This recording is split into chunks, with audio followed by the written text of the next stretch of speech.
The Shigeru Kawai piano line is described as the premier piano of Japan. Today, we're going to show you the reasons why, and we're going to feature an SK-2 model. Stick around.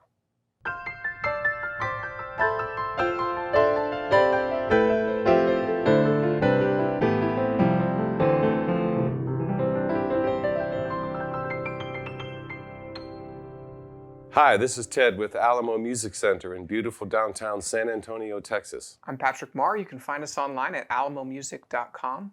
If you haven't already, please subscribe to our YouTube channels, check out our other videos, sign up for notifications, like our videos, leave us comments. We appreciate your support, and we love to interact with you. Ted, right off the bat, if you've never played any of the Shigeru Kawai lines, the SK-2 all the way up to the SK-7, even the SK-EX, it is such a treat for any pianist to go and experience that.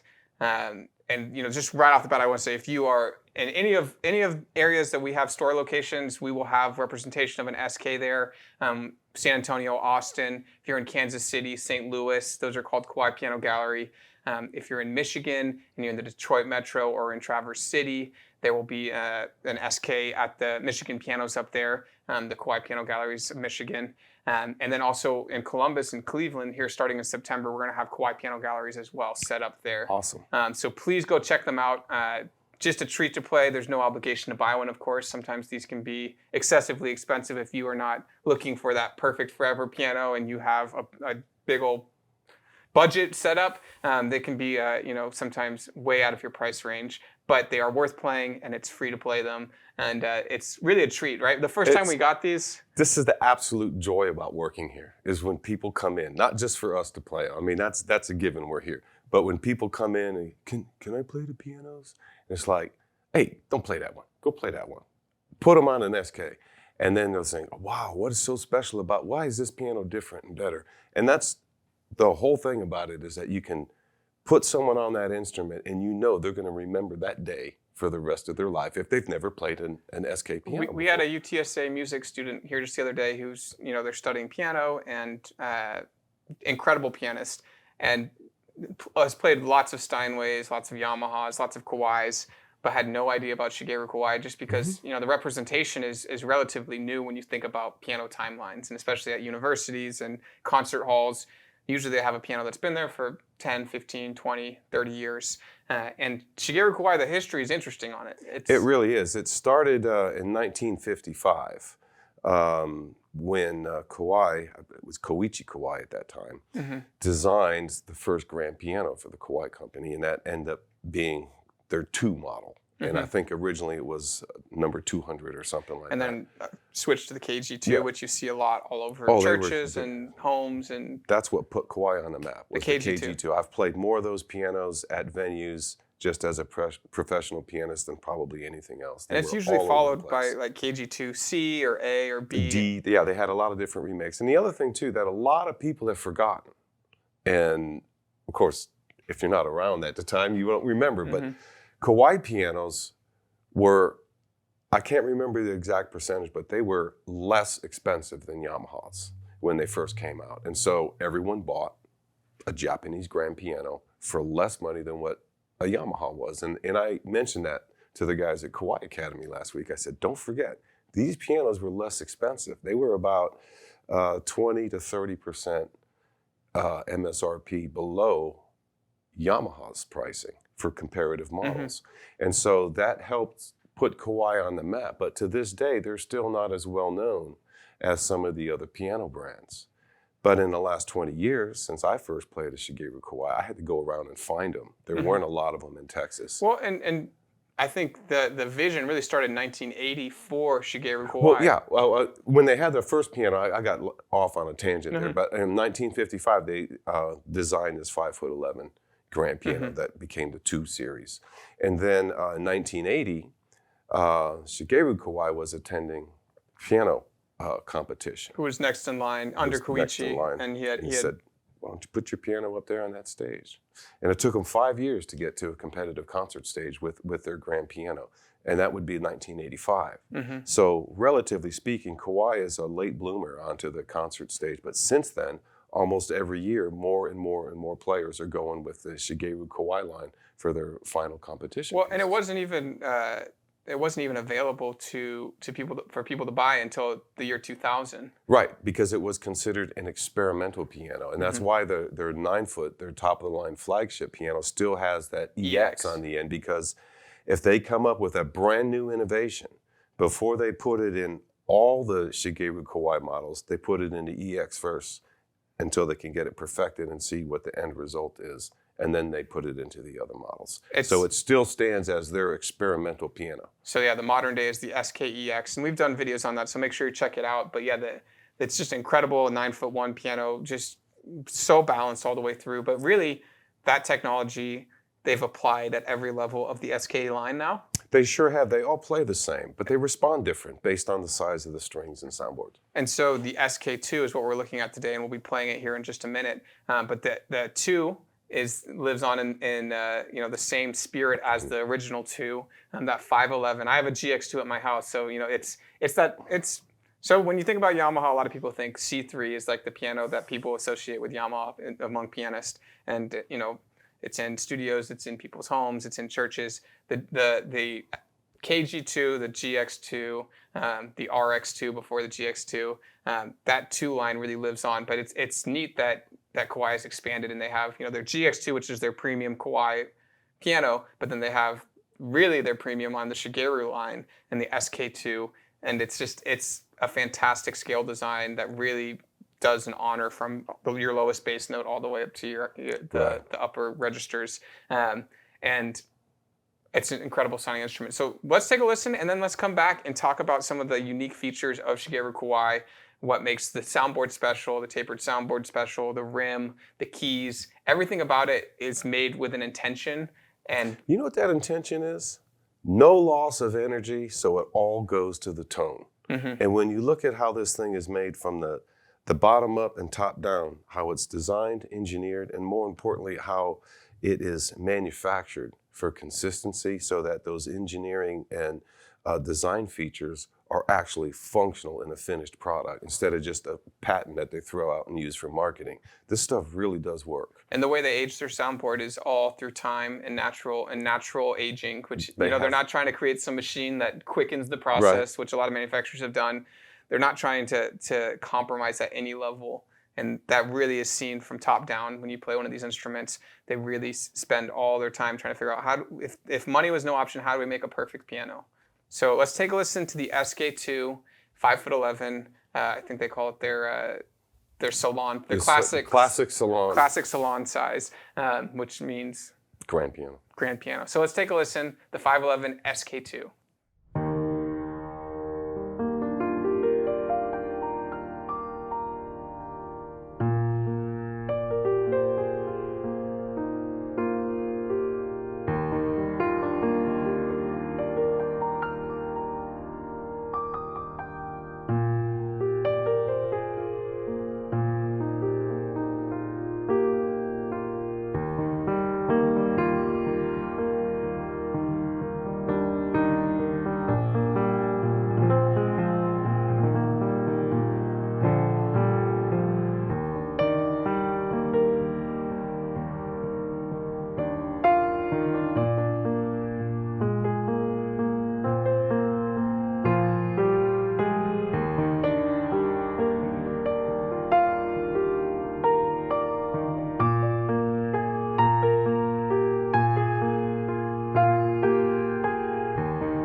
Patrick, you notice playing this thing is really kind of different than other pianos. And the one thing that I really noticed right off the first time were the pedals.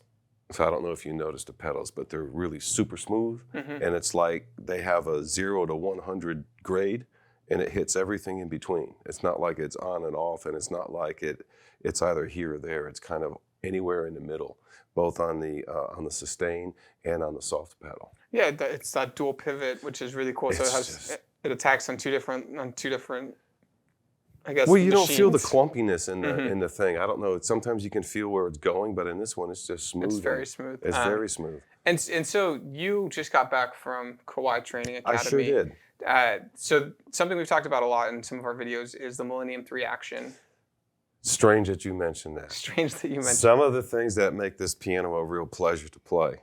Number one, what I'll show here is it has an extended key length. The entire key, and this is kind of hard to see, but when you pull the action, which we're going to do, you'll be able to see it. One thing you won't be able to see is going to be their carbon fiber composite action. This right here is consistently manufactured, does not swell, does not shrink, plays the same in every temperature regardless of humidity. The response is the same, and they also have a carbon composite flange on the top.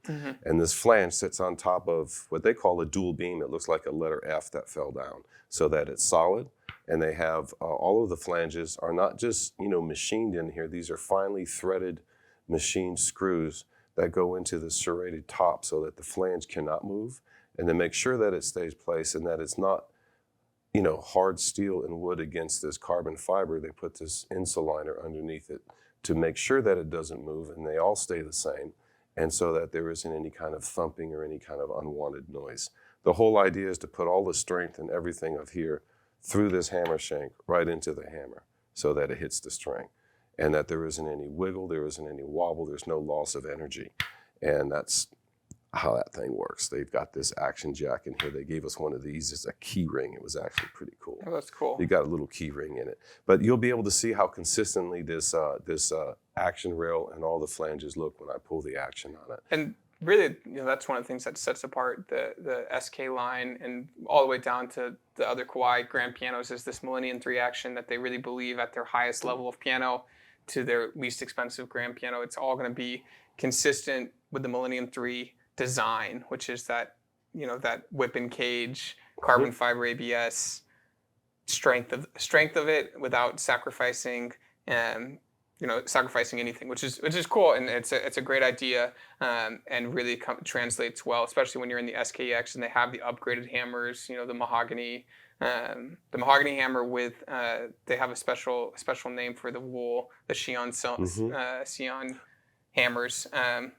And then the way that they not only create the action, which is the engine of the instrument, but the soundboard and the rim. Tell me a little bit about the soundboard. It's a tapered soundboard. It's aged with time and nature only. Their soundboards are aged a minimum of just a little over 5 years, and they're the only manufacturer that ages them that long. And that's once it's made into a soundboard. It's been aged out in the yard longer than that. The lumber itself, most places age them for a number of years, but once it's cut into a soundboard, that's when it really needs to mature and age.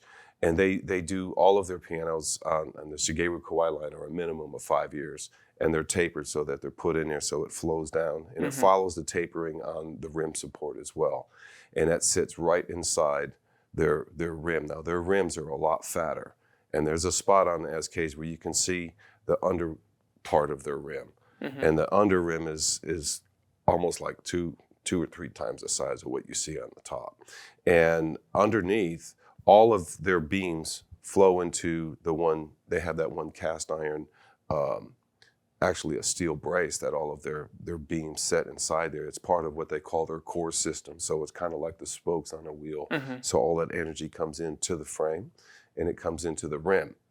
The main portion of the rim in the piano is what they call their stretcher overlap bar. Yeah. And it includes the pin block, which sits like here, and then actually goes underneath and comes up over on the other side of the pin block. And that stretcher overlap bar actually holds that pin block in place. And it's bigger and fatter and stronger. You can feel it on every single one of them. The music rest sits right above it. And music rest is right above that. But I tell you what, you can really feel the difference in that pin block when you tune these pianos. The precision of how everything feels. And that's the whole idea, is that the precision of the Millennium 3 action, in order for it to work, it has to have a flawless foundation that is never going to impair itself or stretch or, open or have any of the wood joints or anything relax on it. So all of that energy goes straight into the hammer strike and the string vibration. Yeah, and that's their whole philosophy, is like, how do we contain this energy? How do we make sure that when the hammer strikes the string and the soundboard starts vibrating and the resonance is going, how do we always contain that so that it's hitting the rim, it's coming back, it's all right there as long as itself, yeah. And it's super important, and hopefully we can translate that through some of the playing that we did today. And just an incredible instrument. Again, just the small things like that bird's eye maple, like in the inside layer of it's just like those little small details. The plate as well has a very special finish on it that I've never really seen on another piano, where it kind of has a little bit of a sparkle to it. It's somewhere between like this orangish, reddish, yellowish. It's really nice. It's attractive. It's like a copper shine. Just incredible instrument. And this is the SK-2, again, the 511. We will be reviewing the rest of the line as well. We will look at, I think more recently, we're going to be looking at an SK-6, but we've looked at SK-3s. We've looked at the SK-EX, the SK-5.